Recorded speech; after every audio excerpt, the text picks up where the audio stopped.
Малку време е за многу тоа да се поприкаже, да се потсети како по половина веќе да се биде повторно во овој ученички ходник во средното текстилно училиште.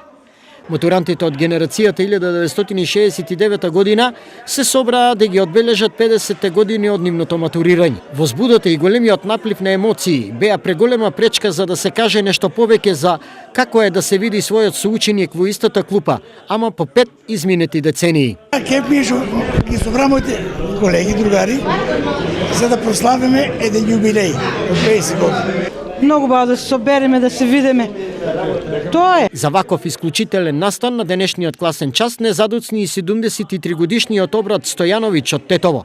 Чувство е само да се доживи. Нема споредба од тогаш и сега, кога, како и денеска, ученичкиот ходник беше претесен од многобројните ученици.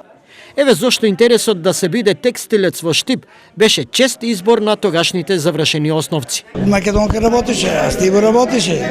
Сите работеа конфекции тие. Ние одеме на пракса, горе тие машините што беа, ние ги монтираме. Тоа се беше. Еме работеме, ни плакеше Македонка што работеме. Сега? Сега нема пракса. Тогаш беше полна училиште, овде се врвеше по степенице, не сме можеле да се разминуваме. Посебно задоволство на старомладите матуранти беше појавата на нивниот класен раководител, сега 80 годишниот Реџеј Газилер. Како и тогаш, пред половина век, и денеска Реџеј дојде од Истанбул, Турција, каде живее сега, да го отвори дневникот за да ги прочита оние кои денеска беа присутни на класниот час. За оние кои повеќе не се меѓу нив, славениците им одадоа почит со една минута молка. Класниот пред камерата на телевизија Стар не го криеше задоволството што повторно е со своите од својот клас, иако поминале 50 години. Пак ја држам класен час.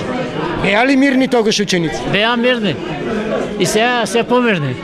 Многу сум задоволен што 50 години ќе славаме заедно со учениците. Освен класниот час, попладневната дружба е идеалниот момент за славениците да ги возобноват сеќавањата од незаборавните средношколски денови.